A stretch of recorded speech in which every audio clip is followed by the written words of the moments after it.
I'd like to call this special meeting of the Knox County Ethics Committee to order.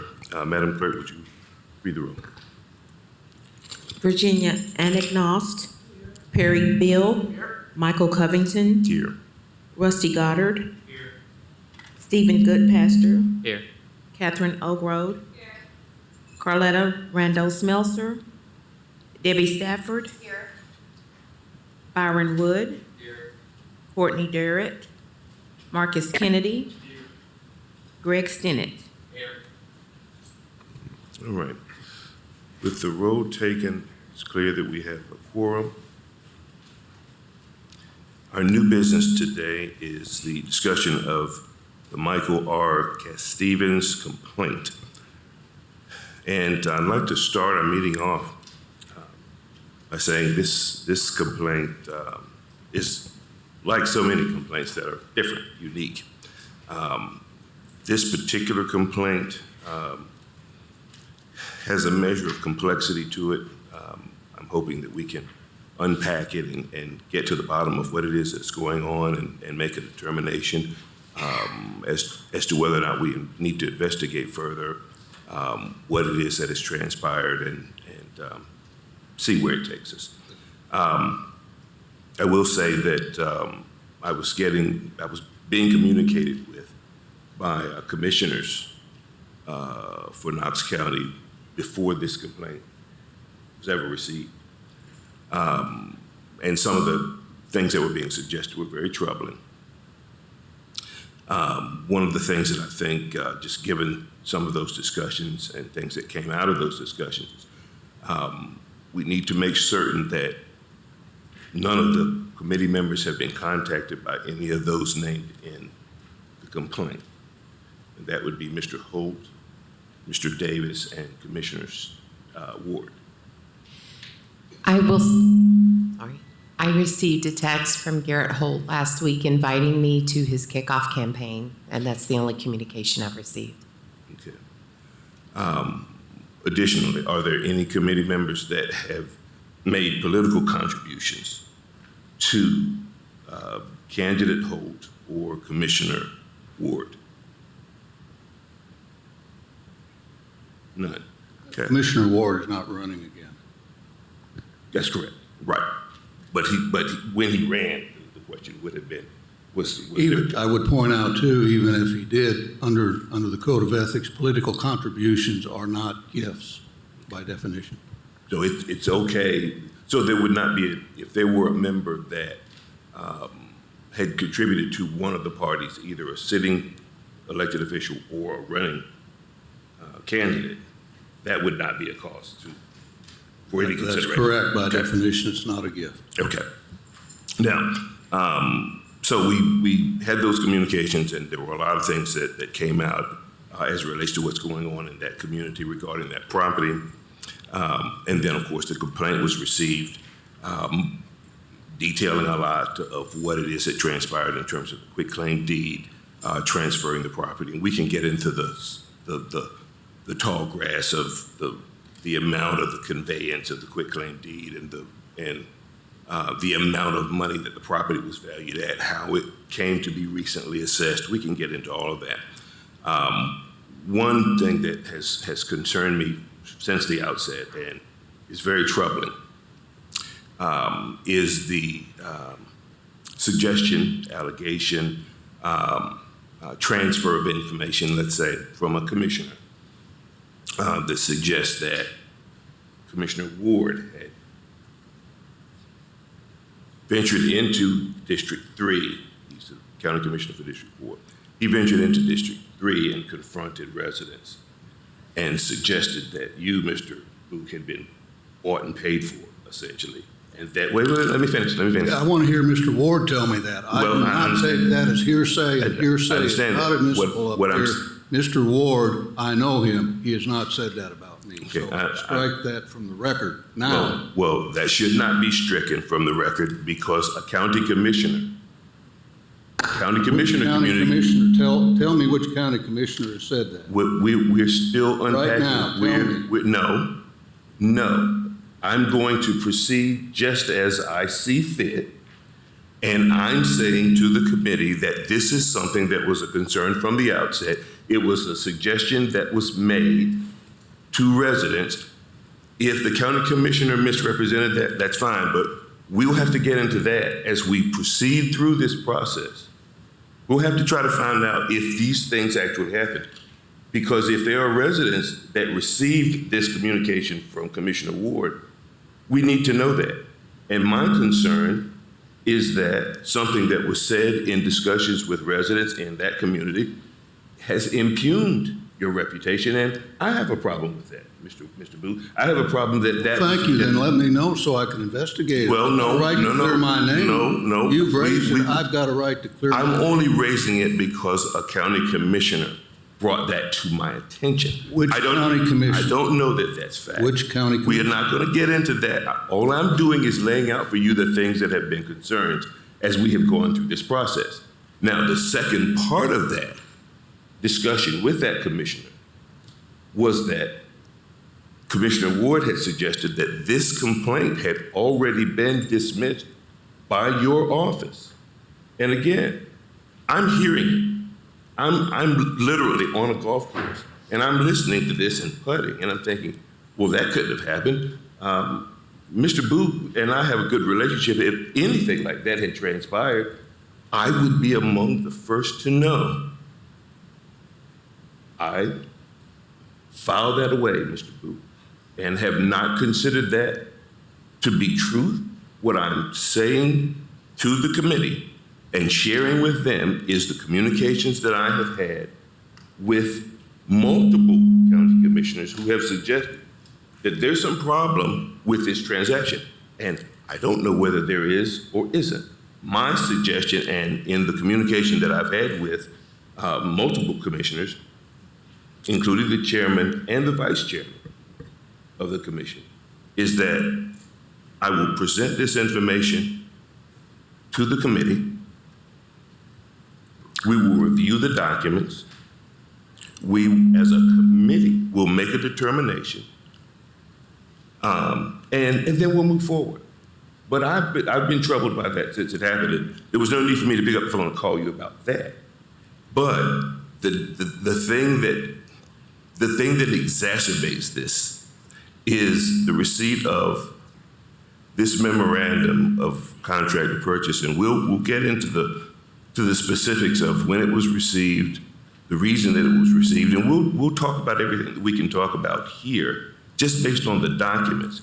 But the timing of the receipt of this document at 10 a.m. Michael, I'm sorry to interrupt. I'm sorry I keep making you do that. I just received a text from Courtney Durrett that there's no audio in this meeting, and I thought as important as it is, we might want to make sure that it's being recorded. It is being recorded, but she cannot hear. Okay, and there's probably nothing that we can really. Okay. Okay. Okay. All right. Sorry to interrupt. Thank you so much. When it comes to these meetings, she's not here today. That's correct. That's correct. And we set up the Zoom link so that she can participate via Zoom. And She's on with county commission, I guess, is she not? Yes. Yes, she should be here. Well, we knew she wasn't going to be here. That's not a surprise to us. So anyway, so the suggestion that that you were somehow compromised, Mr. Booth, and the suggestion that the complaint had already, a couple of weeks ago, already been dismissed by your office. Well, I dismissed all of that because I knew that that was not true. Well, I'm glad you dismissed it because under the rules, hearsay cannot even be used in a complaint, yet alone in a hearing.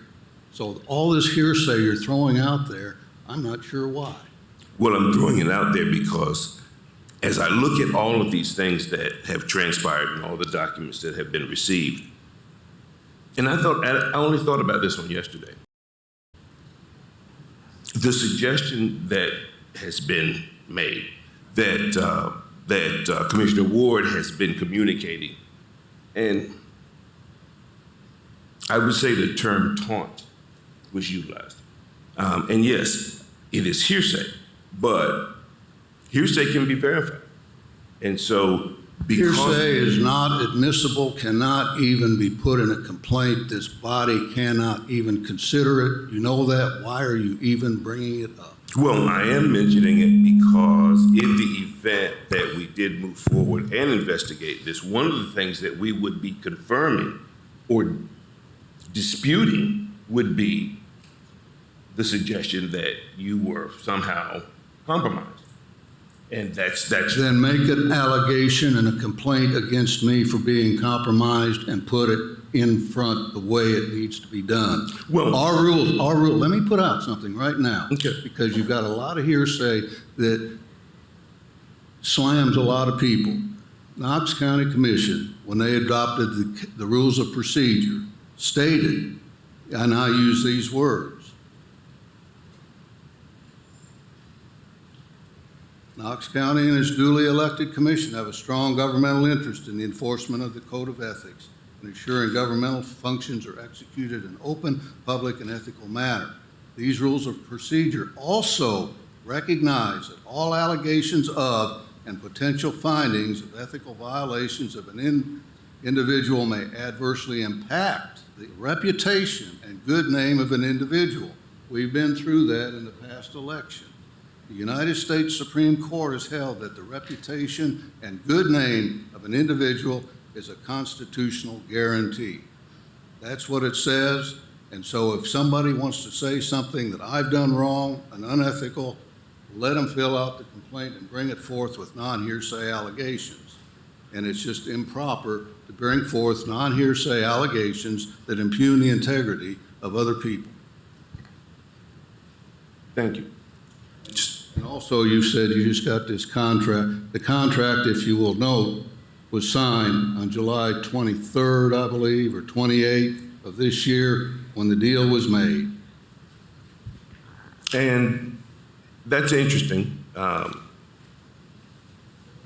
The original document, the original complaint that we received, obviously did not have this.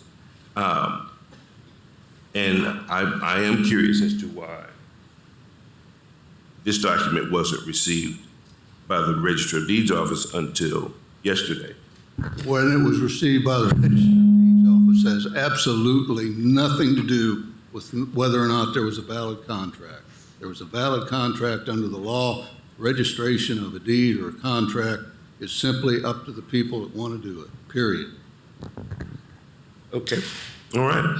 So, so what we have is a situation where, as Mr. Book has shared with us, there's a lot of allegations. There is hearsay, and again, we are a body whose purpose is to verify the allegation of fact. And we'll get into what has been alleged.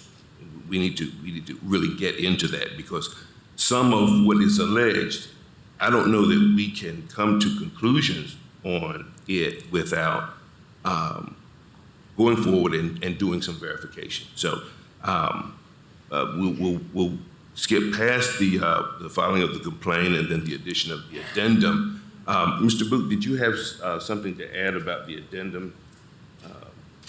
I put it all, and I don't know, I wasn't able, the addendum came in late, I think it was Friday, and I had to respond to it under the rules. I've got a duty to respond to it, which I did, and I sent it out by email late yesterday.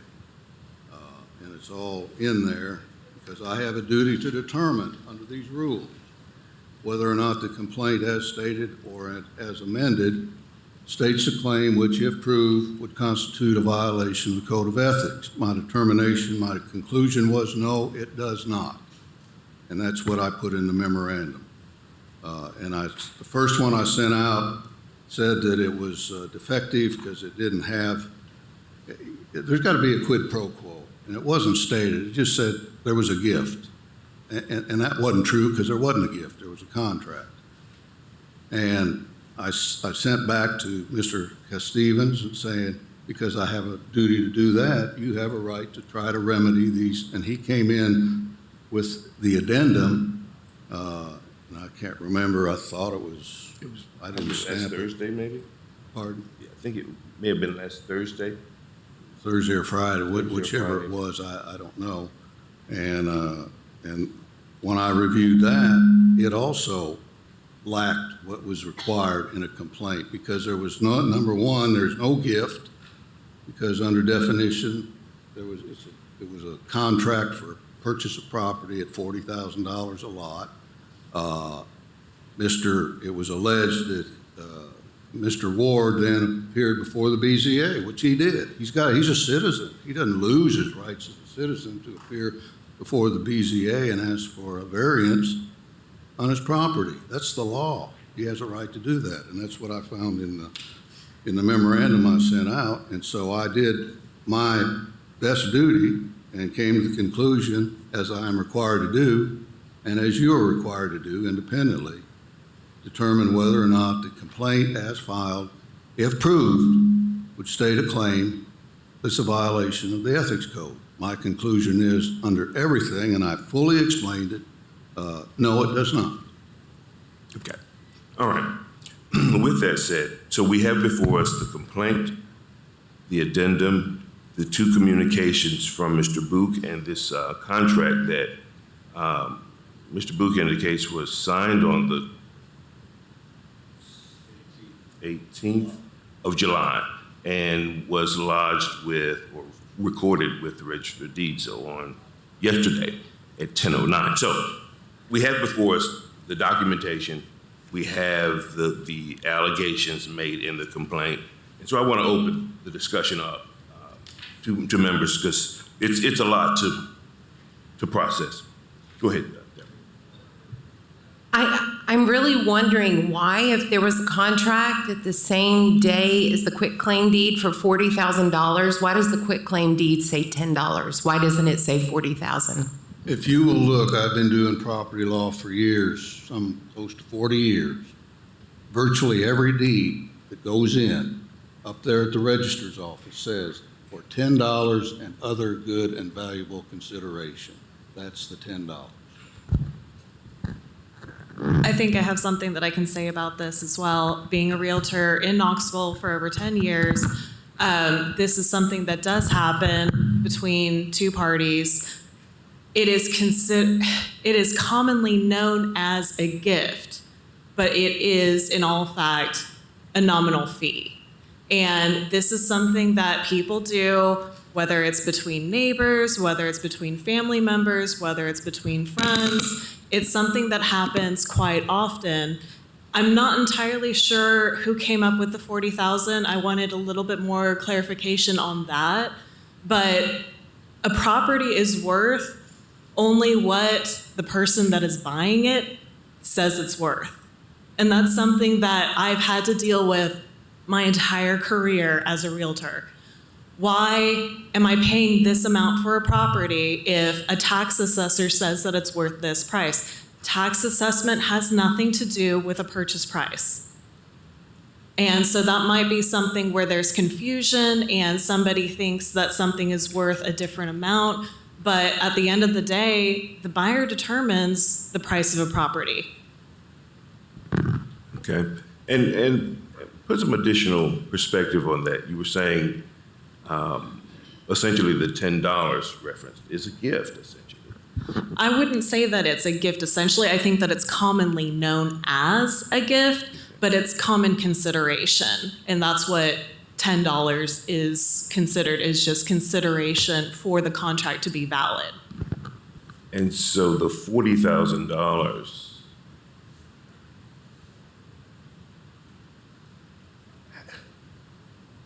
okay, so now we're not talking about family, we're talking about a commissioner, okay? And we're talking about a commissioner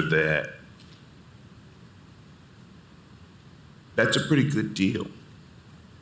I'm figuring with what's in my pocket, I could get 3 of those sets of property, okay? $10 a pop. But my value at the conclusion of that purchase is considerably more than $10. Now, the difference between the $10 and what the property is actually valued at, I think that's a big part of why we're here. And I would agree that's a big part of why we're here, but again, that would be a complaint I would assume would be lodged by the seller of, wait a second, why did I sell it at this price and not that price? That's their business though. That's nobody else's business other than the sellers. Not when they're doing business with the county. That's the problem. But the contract was between two different parties. It had nothing to do with the county. Well, when one is seeking approval from Kyle Ward and Kyle Ward is the recipient, that's where the questionable. There has been no allegation that there was a quid pro quo of any kind. The contract, as you're in real estate, you know that contract that says, I will sell this to you for X dollars, you will buy it for X dollars. The contract's what governs, not the deed that says for $10 and other good and valuable consideration. And the $40,000 per lot is in a valid contract executed July 18 of this year. And you would agree with me, would you not, that that contract's what governs the value of that property? Absolutely. And that's the thing about realtors that not many people know. We have a lot of experience with contract law. That's something that we study and we get continuing education on every single year. This is not something, because I mean, laws do change every year. And so this is something that we stay abreast of often. Could you please explain what quid pro quo means to those of us that do not know? Well, if you go to the ethics thing, that's what lawyers call is this for that. And what the ethics code says is accepting a gift with the anticipation from the giftor to the giftee that I will do something, vote for something on your favor. Okay, thank you for explaining that. Wouldn't you agree that would be pretty hard to prove for anyone? Well, yeah, but let me give you an example. Okay. All right. Let's say that something went down and somebody out there was a vote coming up in front of county commission on changing a street or something. And somebody out there comes to the commissioner and says, hey, here's a membership at the country club, but you really kind of need to vote for changing the name of that street the way I want it done. That would be a quid pro quo. I'm giving you this gift, asking you to do something in return for me. That's a quid pro quo. Okay, so that's not alleged anywhere. Okay, that's fair enough. I don't really know Mr. Davis, but isn't he a real estate developer? Doesn't he come before zoning requesting approval for different projects? He occasionally, I haven't seen him in front of county commission in probably 2 years on anything that was contested. Okay. But yes, but at that point, see, the way this code of ethics is written for an elected official, at that point, if there was a financial thing, the duty then is for that commissioner to say, oh, I've got a conflict here. And a lot of times you hear it with somebody says, well, my wife works for this charity, and therefore I'm going to recuse myself from voting on taking this grant or giving money to this charity. That's the way that works. So the duty doesn't arise until there's something coming up for vote by the grant that the grantor that's giving the gift. Something's coming up for vote, and the commissioner has a financial interest in that vote. That's where it comes up. What if it was payback for a past vote? And I'm not saying that's happened. I'm just asking, would that be under the same ethical dilemma? Then what would happen then, he or she should have recused themselves at that point. But what if the vote happened first and then the payment happened later? If that's alleged, if there's something alleged on that, Okay. then that might be something to consider. But that hasn't been alleged. Okay. Well, I'm not going to say anything else after this. I find it very unusual that a contract suddenly occurs the day before this ethics hearing. It didn't suddenly occur. It was July 18th. I understand that's what's written on there, but I see no evidence of any kind of notary seal or any kind of filing with the county on that date. It didn't have to be filed with the county. Look at when it went to the property assessor. I think I know what Deborah's getting at. There is nothing before us that proves that this document was actually signed on the date they say. Nothing. Nothing. On the opposite side, there's no evidence that it wasn't. Contracts are routinely not filed. I've been in real estate, in construction, as a retired lawyer. The only time I've seen a contract is when it's a contract for deed. Okay. So And- it would be unusual unless there was a reason that it was questioned to file. I understand exactly what you're saying. But I think the question here is that this document filed with the Register of Deeds at this time. To reverse the question then, let's say you had done something completely up and up, just hypothetical. Oh, sorry. Is this better? Yep. Okay. If you did something hypothetical and someone was questioning you and you had evidence, would you not then submit that evidence? I would submit that evidence, but in this context, for this to be evidence that satisfies the question of whether it really happened on the date that is suggested, you would need something on that date to verify that it actually happened. Because see, what we have is a verification of when the document was received in the Register of Deeds office at 10:09, but we don't have anything that proves when the contract was actually signed. And the contract could actually have been signed and dated the day before it was filed, which is in and of itself suspect. There is no proof that this was signed when it's suggested it was signed. But you don't notarize contracts. I'm sorry? You don't notarize contracts. That's not the point. It was provided as a verification that this property did not change hands for merely $10. That's what this document is supposed to suggest, that $40,000 per property is the consideration. But that's an easy sleight of hand. I don't see that this document It's not even alleged. I don't think that this document proves that there was ever really an arrangement to convey the property for $10 on the quitclaim and $40,000. No offense, but this $10 on the quitclaim deed is kind of getting just repeated. It's I've terrible. never I get seen that. the quitclaim deed list the actual value, ever. I get that. I mean, I've done, no, but get you're that. using it Well, I'm using it as a reference. I'm not saying that it's as evidence of that it was something. not. But what I am suggesting is when the document was actually filed originally, with the Register of Deeds, this was not with it because this is noted on the 12th. But in the normal course of business, it would not be filed with the Register of And Deeds. you know what? You're asking. This is not the normal course of business. What we're talking about is a county commissioner who, it is alleged, received a gift of $106,000 worth of property.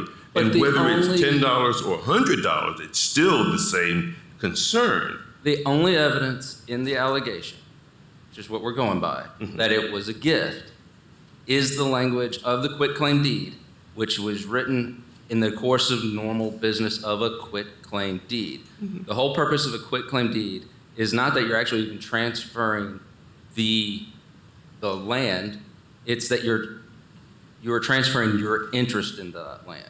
There is no guarantee. That's why it's a quitclaim deed. That's what it means. The quit means I quit. I surrender my rights to this, whatever it is. I don't even guarantee I own it outright, but I'm giving you all my interest. That's what a quitclaim deed is done. It's usually done for speed. It's why it doesn't go in front of a title company because there's no title search done. And it's often done with people who have a familiarity with each other and a trust. Thus, that is why when Ms. O'Brod mentioned that it's related to gifts a lot because there's that familiarity. But it is done routinely in course of business as well if there's been, for example, a warranty deed done recently, someone will trust that nothing has changed that value in the last month, year, whatever, so they feel safe doing a quitclaim deed just for speed, but it's not uncommon. So if I'm going to sell you my house in Broadacres, let's say it's valued at $475,000, and you're wanting to buy it from me, and you need a quitclaim deed, you're going to write $10 on it, or you're going to write $475,000? If it's a quitclaim deed, I've never seen the value.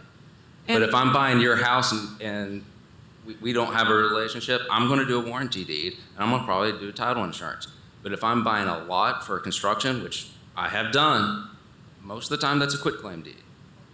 And you put $10 on it? $10 and, but it usually Other says, than and that. other consideration. So for a contract to be valid, it has to have value on both sides. And so to meet that legal requirement, people have put a nominal amount so that there's an actual nominal fee of money, and that says, and other consideration. That's the generic term to say, I'm not telling you exactly what I paid for it right now. Well, and going back again to value, you're saying that your house is valued at $400,000. If somebody comes to you and says, hey, I will buy that house from you for $10, as the seller, you have every right to say, no, absolutely not. Because if you know the value of your property, regardless of who is telling you what that value is, then you would say that that's not a good deal. But let's just say, hey, you know what? I've had so many issues with this property. It's done this, it's done that, and it's too much trouble than it's worth for me. I know you know what you're doing with property here. Take it over for me. As long as the seller agrees to that amount, regardless of what the amount is, then the contract is completed. It's legal. But it would be a gift. Not necessarily. I said it's commonly referred to as a gift, but again, consideration is what the contract needs in order to be valid. So consideration can be $10, it can be $50. It's a nominal fee, and a lot of people refer to that as a gift. Would the deal as it is structured be considered a favor? Is it a favorable transaction for the buyer or the seller? Any transaction is favorable if the buyer is getting what they're asking for. If I say, hey, there's a $300,000 house, Mr. Seller, sell it to me for $300,000, it's favorable for me if the contract goes through because I really want that house. Mr. Booth, did you have something to add? 'Cause I have Yeah, questions. 2 things. One, you said you didn't have any proof that that's when this contract was signed. So you're impugning again and contesting whether or not this contract is fraudulent. If you look at it, the notary signed it, notarized it as having been signed on the 17th day of July, 2023. If you look at the bottom corner, this was submitted to the assessor of property on July 18th, 2023, and has his stamp I'm down sorry, there. which document was it? Hold on. Which document was signed by the You're assessor? saying that Which document was signed by the assessor? we're talking about the contract for sale, $40,000 a lot. The one that we got yesterday. No, I think you got it before yesterday. Okay. Well, what I was trying, okay. What we got yesterday didn't have anything from the property assessor that I could see that Look I'm at seeing the here. one in there, it says at the bottom of the contract. Right. Yeah, that I remember. It was countersigned on the day after. Yes, I do recall that. on July Absolutely. 18th. So how can you say that it's an invalid contract? You're gonna have to get the property assessor here to say, oh, he post-stamped that, or you're gonna have to get the notary, which was No. Brett Jackson No, here, that's not what- testify that, no. That's not what I'm saying. That's not what is being You suggested. said that there's no proof that this thing was signed on July 18th. But The one stating $40,000 has no proof. $40,000. This right here has no number that I can see. none. Right here. Let me get that thing. You're correct on that. That bottom line is not there. July 18th was the deed. Right. That was the deed. Right. That's quick claim deed. That's correct. You're correct on that. And the subtlety here, and I have a zoning question. but the subtlety here is that as I look through these 3 pages, save for this one line that says, "Witness my hand and seal at office this 12th day of September." Other than this, any of this could have happened on yesterday.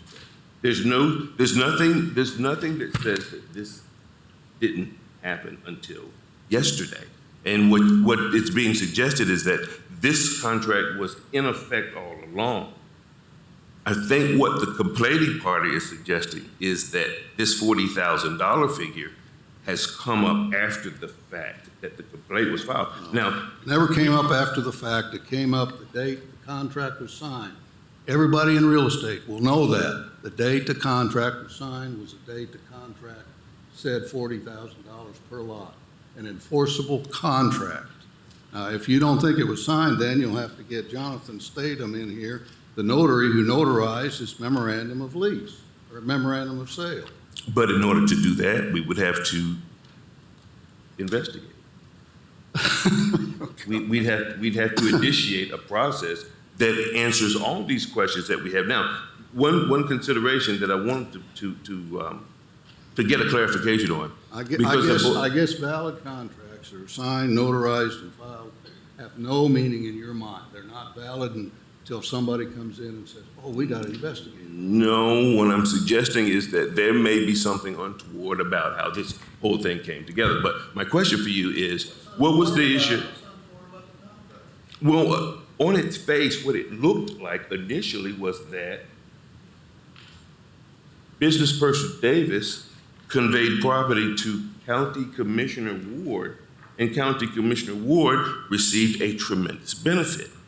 The concern and question, and the complaint is clear that the suggestion is that the county commissioner received a gift that you or anyone in here would love to get. A very valuable piece of property for considerably less than it's valued at. And the complaint actually talks about a recent assessment. We don't know what the value of the property was at the time that it was assessed. We don't know why it was necessary that it be assessed. That's a question that we can't answer. But we could use an answer to that because it could shed some light on why it looks like this is such a sweetheart deal for a county commissioner.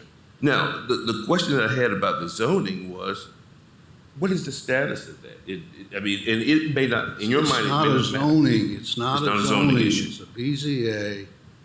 Under state law, we have a Board of Zoning Appeal.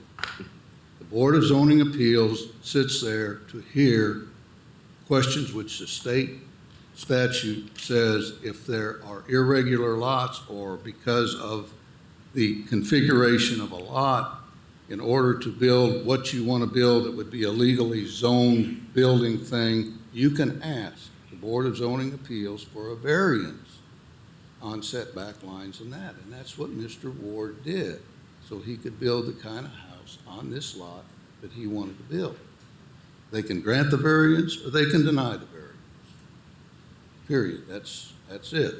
Mr. Stevens was there objecting to the variance that night or that afternoon. Prior to 12:30, prior to the 1 o'clock meeting, he dropped off his complaint against Mr. Ward because Mr. Ward was on there seeking a variance on that property that Mr. Stevens and his neighbors didn't want a house built on. Period. That's the story. That's what had happened, and that's the sequence of the story. The BZA deferred action on Mr. Ward's variance. For whatever reason, I don't know. It's deferred until this month's meeting. What they do, I don't know. Mr. Ward has no control over them, period. He's not on the BZA. And so where does Mr. Holt factor into that in your estimation? It doesn't factor in at all. Well, number one, Mr. Ward is not running for commission again. Mr. Holt is running for his seat. Mm-hmm. Mr. Ward, as a citizen, he doesn't lose his citizenship rights because he's a commissioner.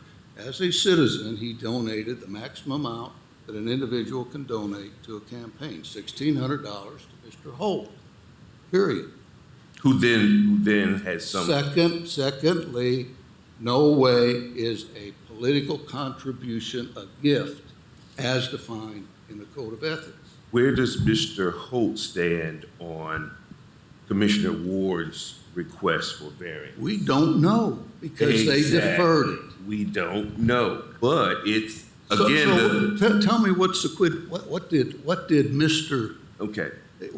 Where's the violation there? If anything, I'm it not would be a saying violation by Mr. Holt. What I'm saying is that on paper, it does look like, well, you pulled your mic over, so go ahead and jump in. It's just, on paper, it's not even a violation of the Code of Ethics. Well, It is not. on You may paper- not like the ethics or the optics, but it is not a violation of the Code of Ethics, which is strictly construed in favor of the respondent under the rules. I fully understand that. What the answer to the question that you posed was, the way it looks is that Commissioner Ward made a contribution to Mr. Holt, and then Mr. Holt gave favorable representation to the request for variance that Commissioner Ward subsequently brought before the Board of Zoning Appeals. So that's what it looks like. No. You point out where that is a violation of the Ethics Code. You point out to me where it is, because it is nowhere in there that him coming as a citizen before the board, him having donated as a citizen, which is not a gift to Mr. Holt, is a violation of the Code of Ethics. It's But not. Tell me where it is. This goes back to the quid pro quo question. I give you $600, you be my champion in the Board of Zoning Appeals. That's pretty simple. Fine, then file something against Mr. Holt. He was the receiver of the gift, not Mr. Ward. Well, actually, I think that the complaining party thought that that's what they were doing. No, I don't know that you can say what they when think they when were they doing. filed the addendum, We go. with the amount of money that was actually contributed in the addendum, and they also suggested that Mr. Holt represented Commissioner Ward's interest on the Board of Zoning Appeals. That's what the complaining party was trying to communicate. And then he also said in there, as I recall, that Mr. Holt should be the one that's getting dinged by this. So if you bring Holt in and file a complaint against Holt, and he says, look, that contribution was not a gift. You got nothing. I didn't violate any code because a contribution is not a gift.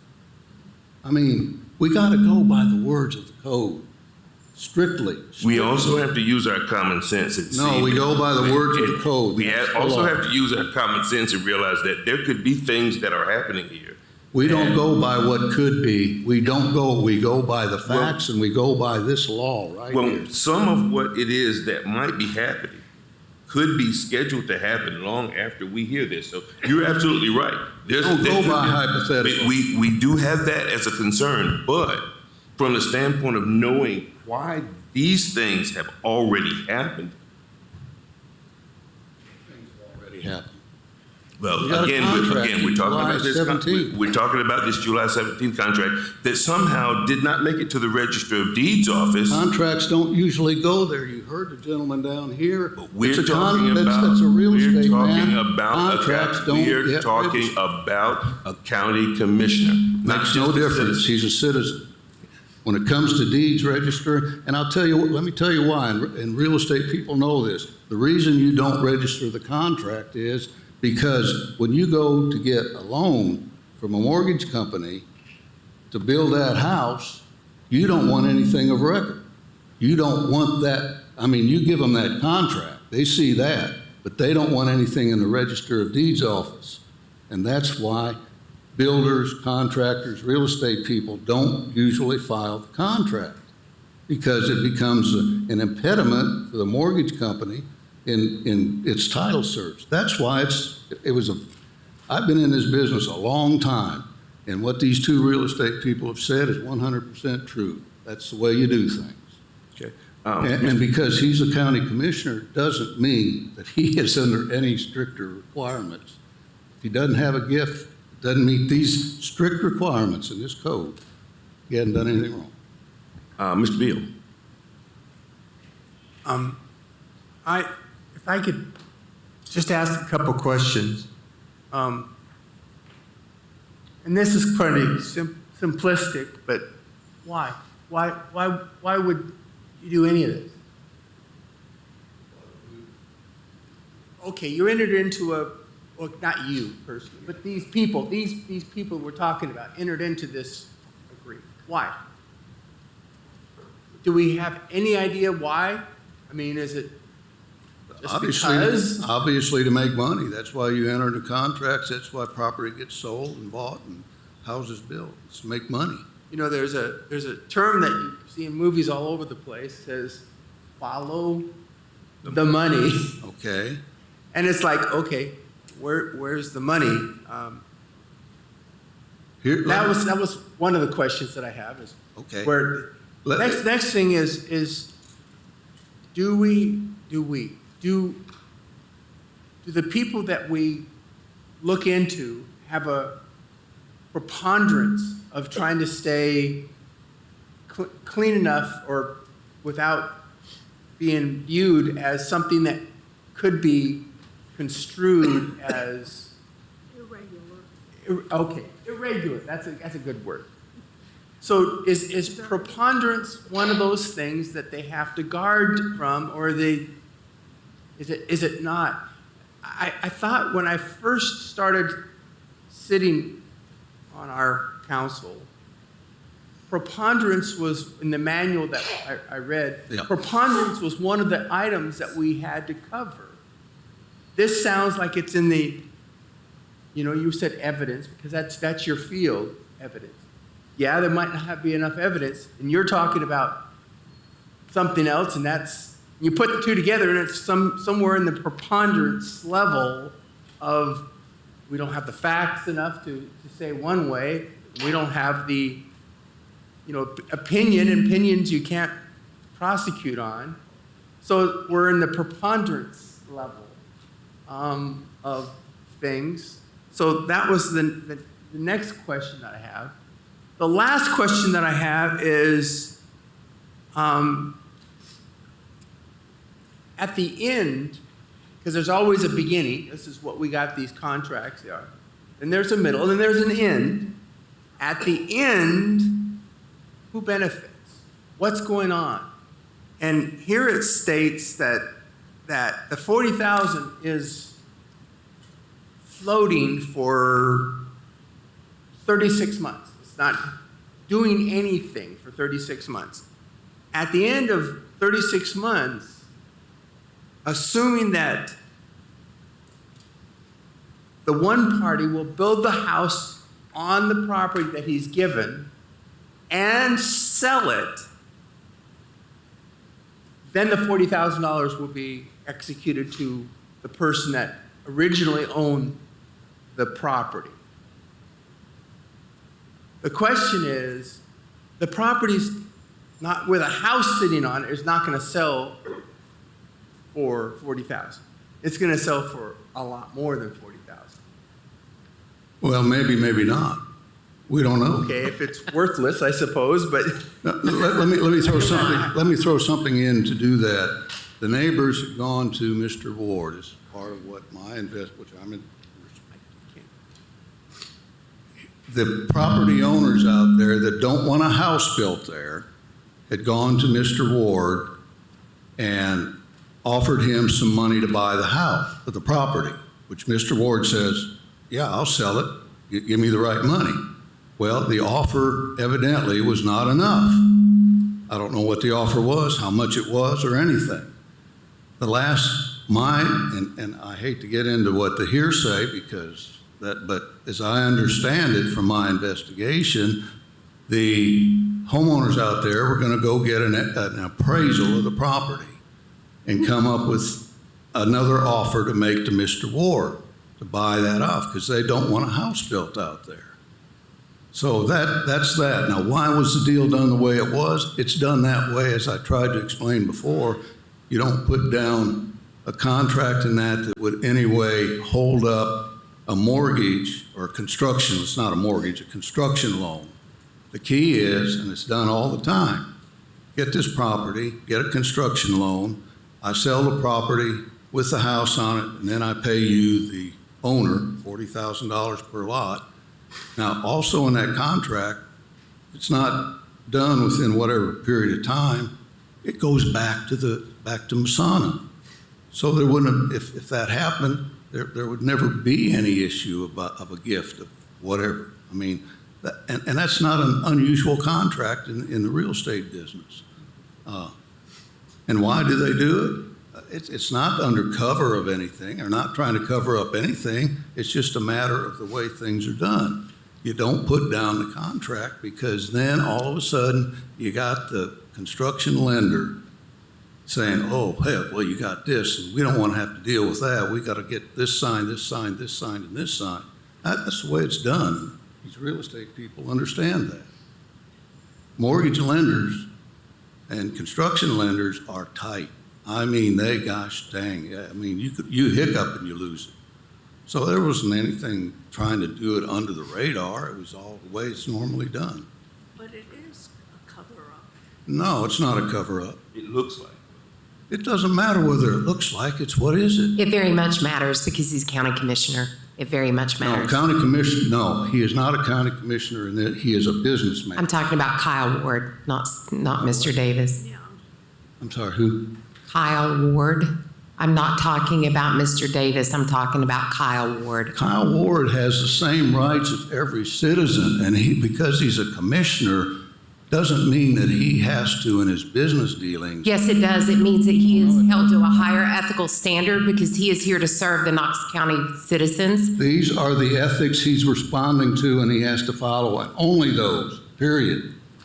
Whatever's written. He also has an ethical obligation to avoid any appearance of impropriety, and you cannot like that all day long and cop your attitude, but the citizens of Knox County deserve to hear what's going on. We deserve to discuss it fully, and we deserve to determine it. That's up to the voters and county commission. And us. All right. I disagree with that because you don't have that. You're welcome to disagree with me. Ms. Knox, you had your, well, Well, you know, I think I made my case as one who's not a professional, but someone who's a. Mike, what's that? who your mic? Oh, my mic. My hand gestures weren't working. Thank you. It looks fishy. And it's kind of smells. Why? Specifically, what is fishy and what Because smells of the about the words. business deal? The way it's not words, it's figures. And the figures there are not up, What up figures? here. Well, it's pulled out of random, that 10,000 figure. No, that's It's- standard. That's what she said over there, it's standard. Well, Standard. something's wrong with your profession then. Honestly, You know, I would I say mean- that it's because you are not a realtor. You do not No, know what we I'm- have to go through. And so that's the thing. It sounds really fishy to you because you've never experienced this before, but that's something that I have to communicate with my clients on a lot of matters where it's like, why is it done this way? I don't understand. Why can't we do it this way? Because that's the law. That's what we have to follow. And so that's the whole point on why we have continuing education for training on contract law.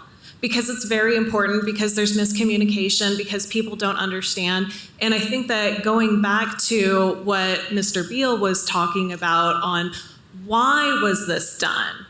And at the end of the day, as a committee, we're supposed to look at the facts of the case. And because most of the people on this board are not realtors, do not have this background, that's okay because we should be very diversified, but it's going to sound weird to people who don't deal with this every day. It's one, I've had so many clients ask me in the past on why do we have to do it this way? This seems backwards. Well, unfortunately, this is why we have to do it this way. And, you know, again, what Mr. Buick was saying, if $10 was recorded for that property, every single house within a 20-mile region would be devalued. Because now other appraisers are looking at this property going, this property sold for $10. Therefore, all of these other properties are now worth less, which is not true. But that's why it's done that way, because you want to protect other people in your community. You want to make sure that they're getting the accurate value whenever an appraisal is done. But I've also seen appraisers be wrong before. I've also seen appraisers come up with an amount, and that amount is not honestly even close to the value of the house. Again, going back to what is the value of a house? The value of a house is what a buyer agrees to pay for it. And the seller can say no. The seller always has the right to say, I'm not selling my house for that amount of money. That's perfectly legal. That's perfectly fine. And in all honesty, thank goodness, because there's a lot of people in this world who would buy your house for a lot less money than you would want to accept for it. But if you're in a position of being a public servant, quote, whatever public servant is, I wonder about that these days, why would you put yourself in that kind of a position? I do not understand it. Well, and that's the thing too. It sounds dishonest. And I understand your position. And the normal citizen that's not a realtor would say it's not right. So why put yourself into that vulnerable position to let it be judged that way? Because in all honesty, purchasing a property like this for this amount, well, it's crazy. But you're actually putting yourself at more risk regardless, because now you have to go to the Board of Zoning and Appeals. And they can always say no. So in all honesty, yeah, you're paying $10 again as a nominal fee, because what if the Board of Appeals says no? Like, how much money would you be out? And that happens a lot too. I really want to buy this property and I want to put a house and I want to have a carriage house on it because I want to rent that out on Airbnb. Guess what? Zoning says absolutely not. You're not allowed to have more than one house in this area on this property.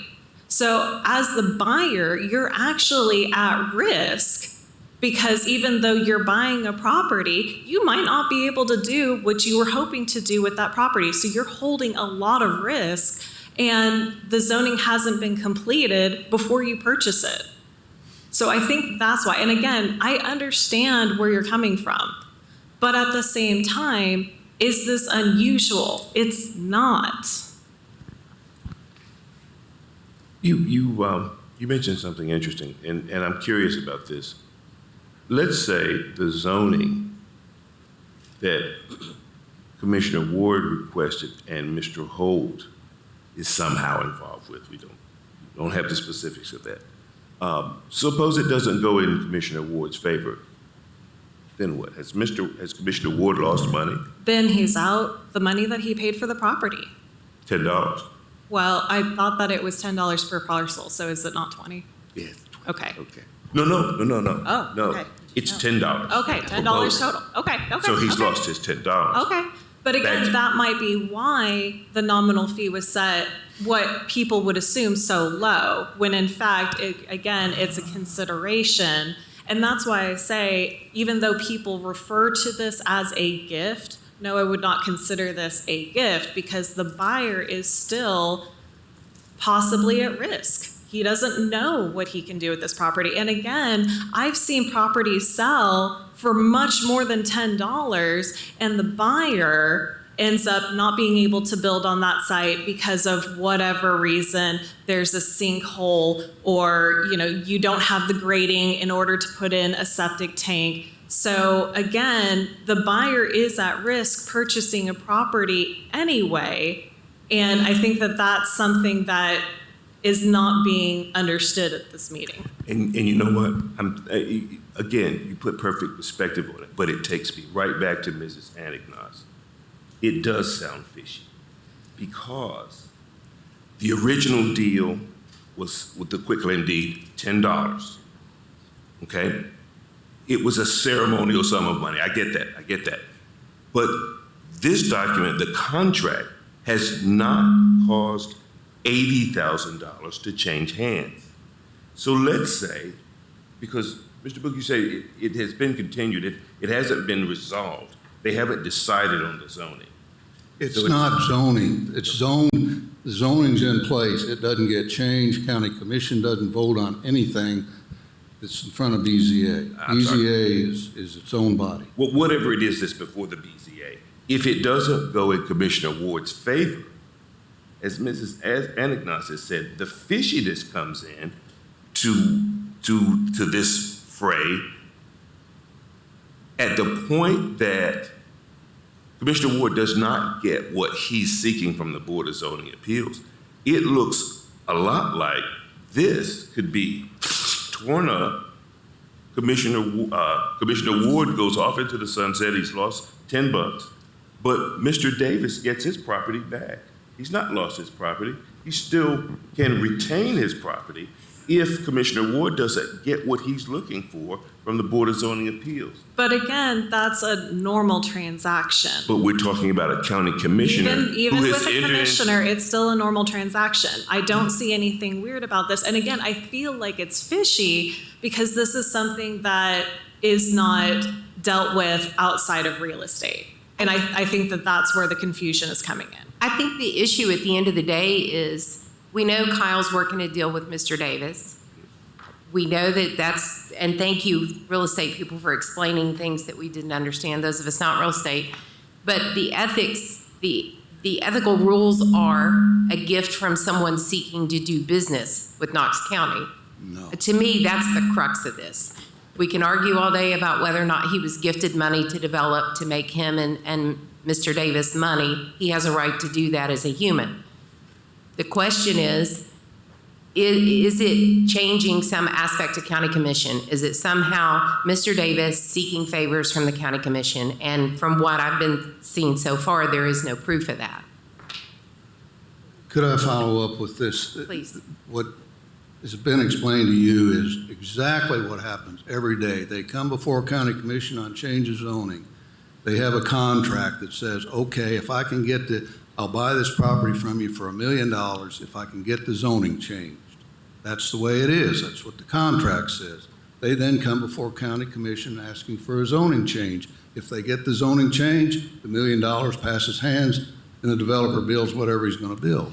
If he doesn't, the verbiage of this contract, which I'm going to read to you to explain it, says buyer constructing, this contract is contingent on the following.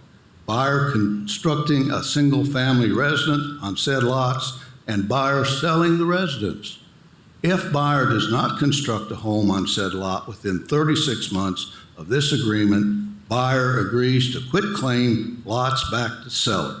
Seller then, once he gets its sellers to file a second deed of trust behind the buyer's construction lender after the construction lender files his first deed of trust. That is such a normal transaction in the real estate business. And the reason this doesn't go down is because a construction lender wants something absolutely clean on the slate when they do their title search. So that's the way this works. And there's nothing unusual about that. That's a standard kind of, it happens every day. That happens every day in front of commission when they do their zoning. That's the way it's done. And because Mr. Ward is a county commissioner, he doesn't give up his rights to operate a business in the way the businesses are normally operated. And then we're getting back to not the optics, because that's not what we're here on. We're here on the verbiage of this code of ethics. And it's like you go into law, any court, and the first thing the judge says is, well, show me in here where something's been violated. You give me the words in there where it's been violated. Nothing in this complaint states a violation of the words in this code of ethics. I've made my comments. I don't have anything more to say. I've got my memorandum, which I say, step one is, does the complaint as amended state, in lawyers' terms, we say, is there a statement that on its face, if proven, would state a claim upon which relief can be granted? And the answer is no, and that's my conclusion. You don't have to agree with it. You're a committee. So I don't have much more to say. I think I've said all I can on it. And the optics, maybe you don't like the optics. Optics are not a part of this code of ethics. Committee, what shall we do? We've had several folks make comments. What shall we do? What is our next step? Well, We're going to vote on something? well, we can vote on whether or not we feel that there is information that we can verify that would confirm that there was something irregular or simply wrong with the way this transaction came about. And I'm sorry. You don't make a determination or something. Well, no. I'm talking about the complaint. I'm talking about the complaint. I'm talking about the complaint.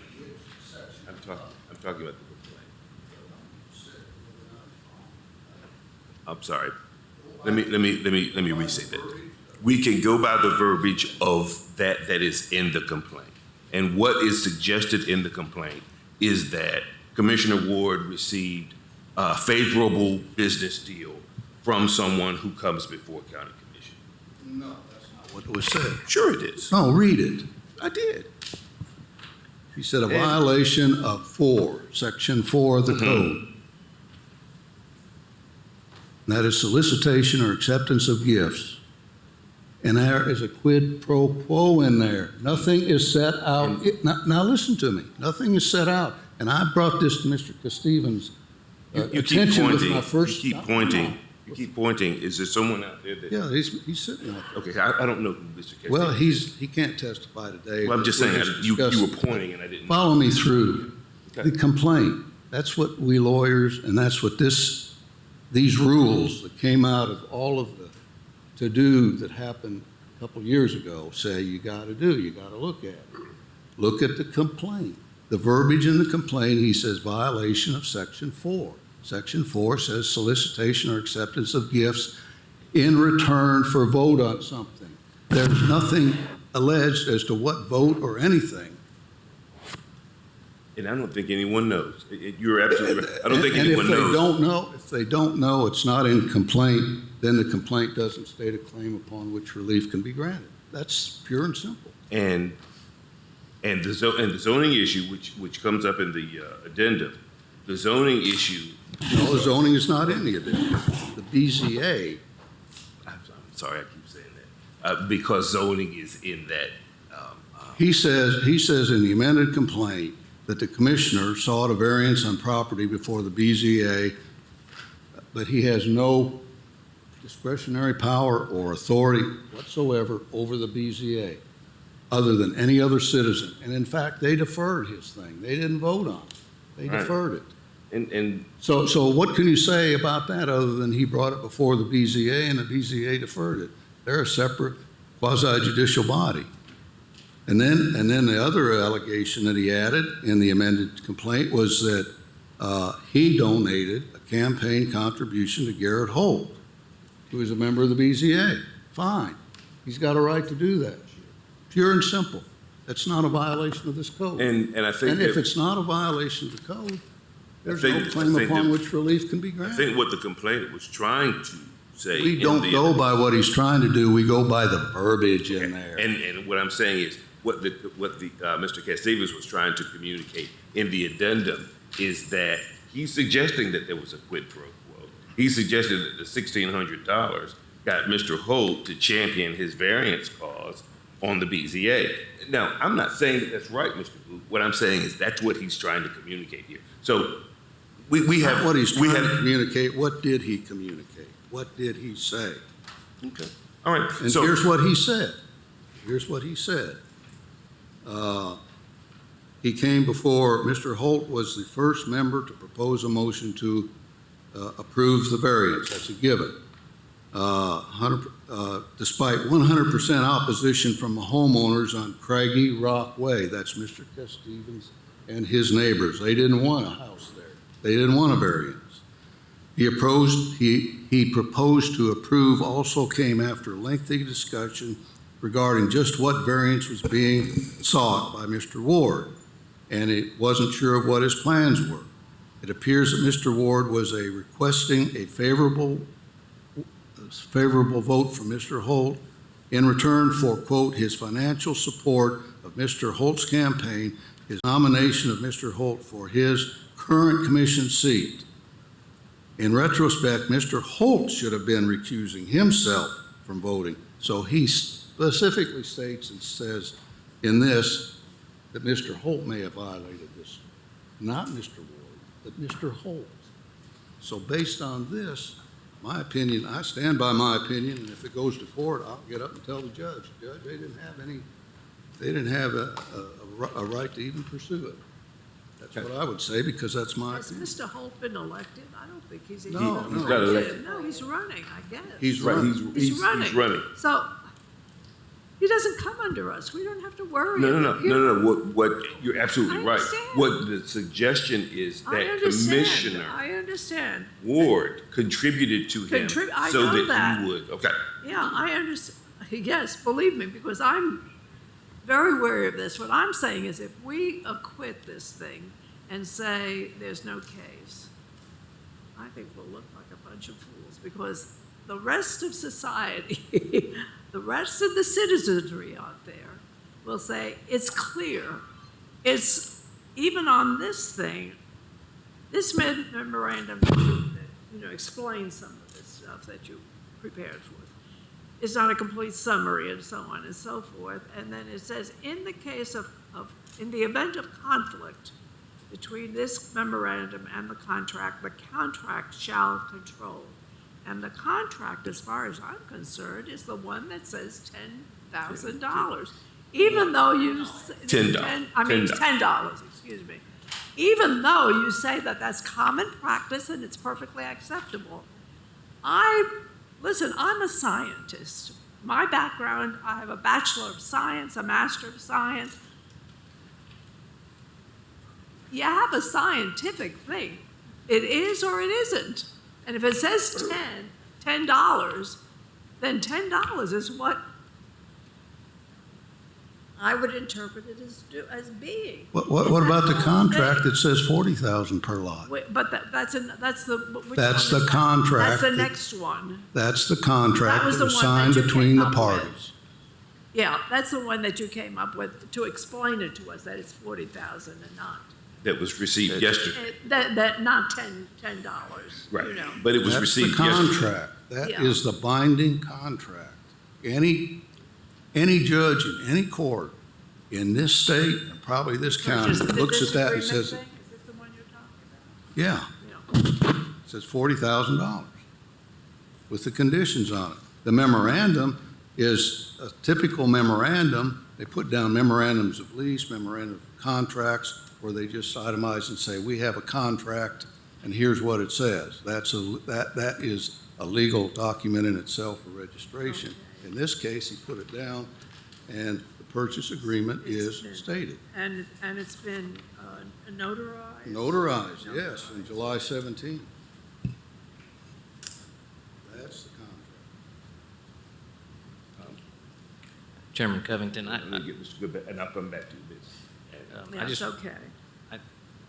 hearing your point and your point, I think there might be two versions. I know we got electronic versions sent of the memorandum of contract, and, because I printed it out at home and put hole punches in it. And then we have one from the full version, I guess, today. And it actually has 2 or 3 pages that includes the notary. And I wondered if maybe there was some confusion of which one we're looking at. So what you're saying is what we received electronically is different from that's in the actual could packet? potentially be. Could Just looking potentially at be. my printouts, yeah. Let me grab that right quick. While I'm grabbing it, was there anyone else that had something to add? Because we can, okay. This is what I've got in my packet from the memorandum of contract. It's 3 pages. Okay. It's 3 pages, yeah. It appears to be the same thing. Was there anything else that anyone needed to add to this? You can turn your light off. Okay. Was there anything anyone else had to add or any other questions that anyone has? Okay. All right. We can entertain a motion to throw this out. We can entertain a motion to move forward and investigate to find out if there is fact that we don't have before us or that we need to verify from within the complaint and the addendum.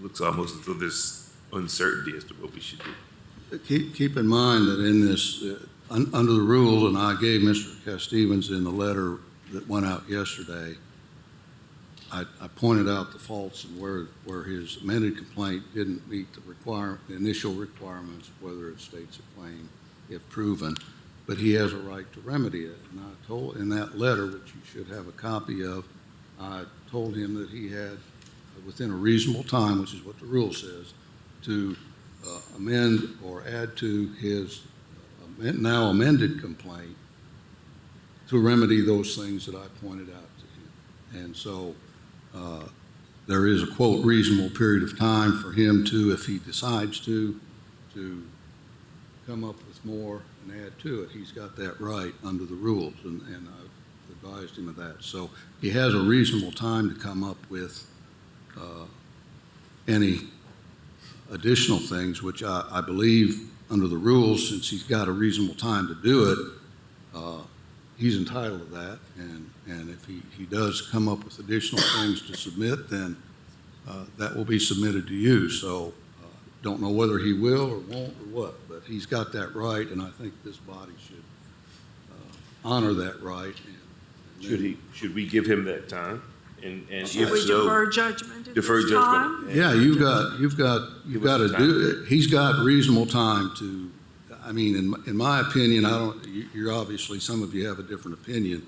Legally, I can't support this as having a statement which, if proved, would be a violation of this right here, which is what we're looking at. Right. Now, if he's got other facts or something he wants to allege and cure those defects, he can do so, quote, and the rule says within a reasonable time. So he has a reasonable time, which is not defined. Yeah. I don't know what, it's not defined. It just says reasonable. Could we defer to the November meeting? We should defer then judgment. Okay. How long? Well, we're talking about the next meeting, which is in November. Well, but should have some time for that, for him to get, if he wants to get something in so that it can be submitted to you and analyzed and then discussed if you want to at the next meeting. Would you consider between now and November reasonable? Yeah, I would. All right. Well, He was pretty, I don't he was object to pretty that. quick last time. I think, I don't remember when I sent the letter, but he was very timed, yeah. Okay. Let us allow Mr. Cass Stevens until our next meeting to remedy those issues that are not. Give him more than a week, I mean. No, I said our next meeting. Oh, next meeting. Your next meeting. Yes. If I could, Sure. if you would prepare something that we could actually vote on, verbiage, and that we would have something to go forward with rather than, it seems right now that we're kind of floundering as far as what we want to put on the table. So if you'd kind Sure, of give some we can do that. forethought to what you would like to propose or to what we'd have a vote at that time, if we get more evidence or if we don't get more evidence. If we don't.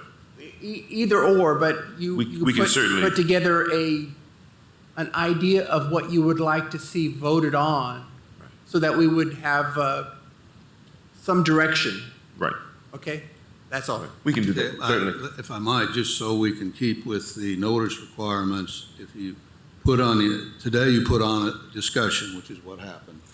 And for the next, and what county commission does is put on there, on your notice, on the agenda, to take something like, to vote on a motion to either, and we'll get the verbiage for you, but either or, so that the public knows that you're going to vote one way or the other on a particular. What the consideration is. Yeah. Okay. And then Rhonda will put that on the agenda. How much time you need for? The next meeting is not until November. So when does the notice go out? The notice, since we were running in the focus, instead of 5 days, it's actually the first Monday of the month. Okay, So so- I will need to know that. All right. So we'll work with you on that. Perfect, thank you. Mr. Wood. My suggestion would be that we kind of define reasonable time for a week or 2 weeks before the meeting so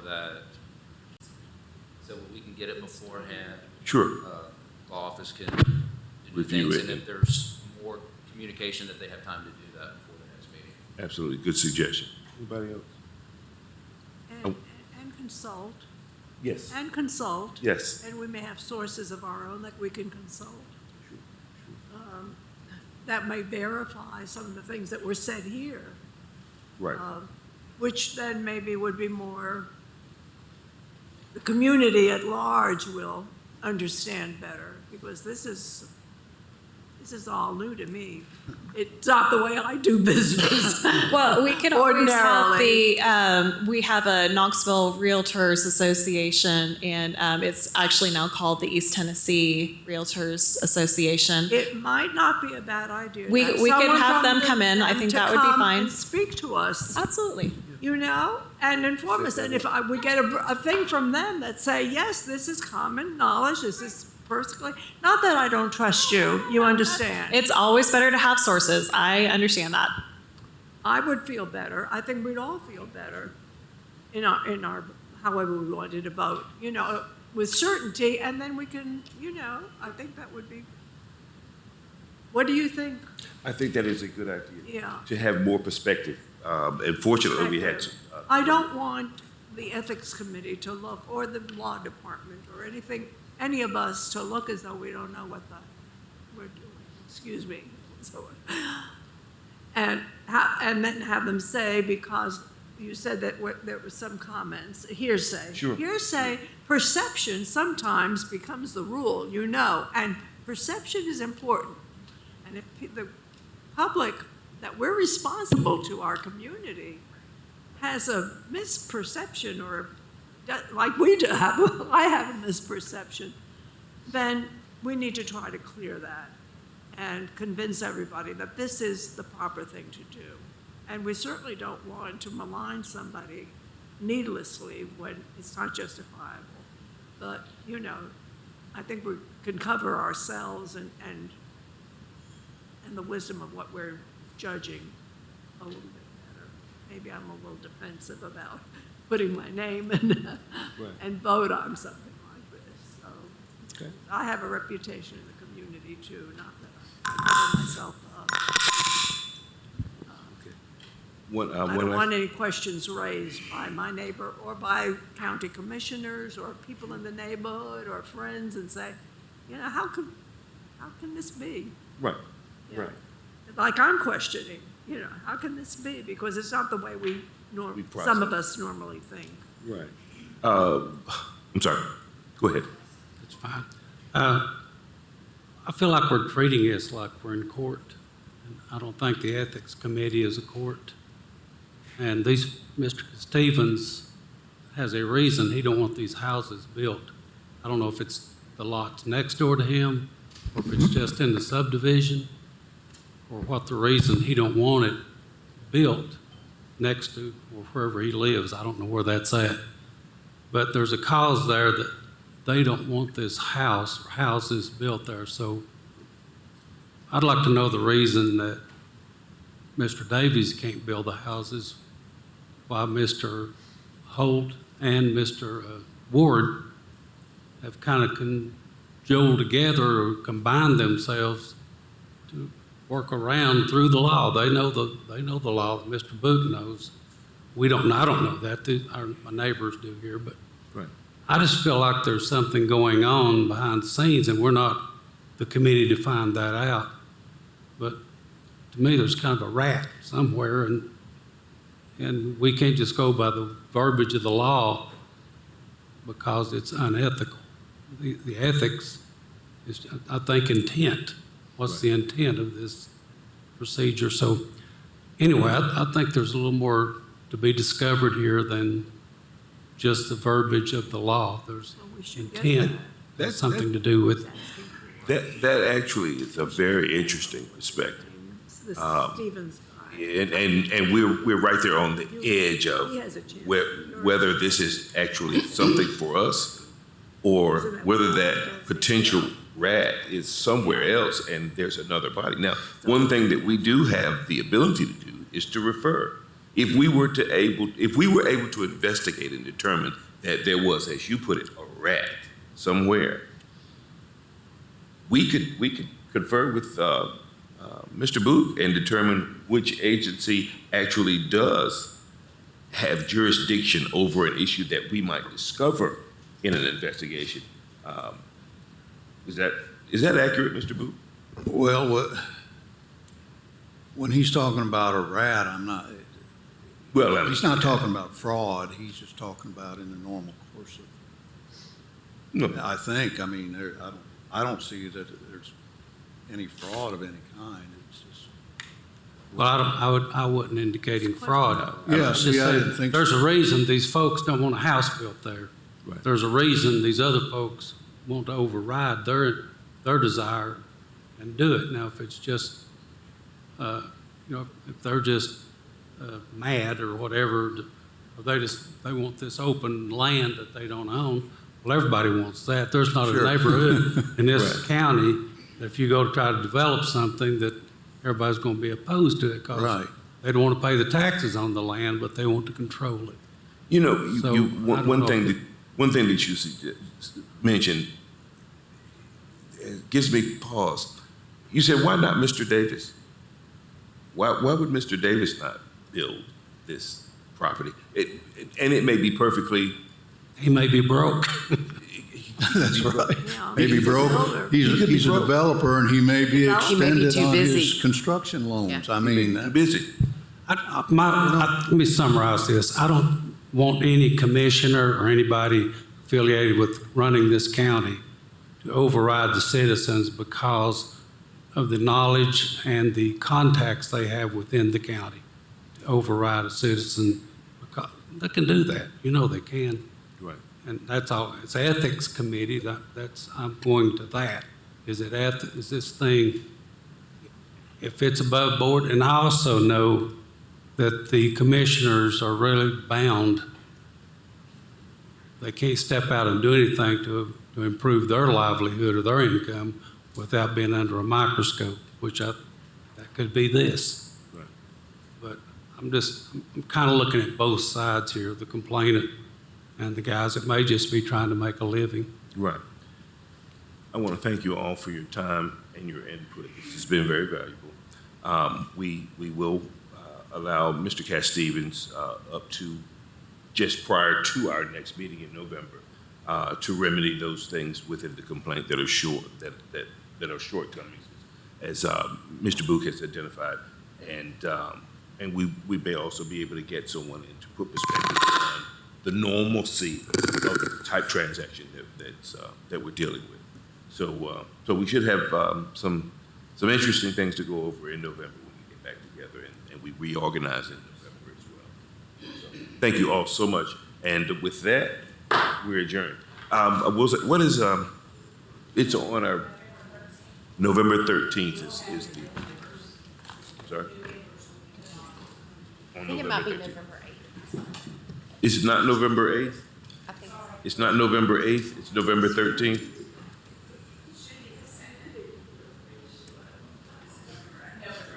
Okay. Good catch, Catherine.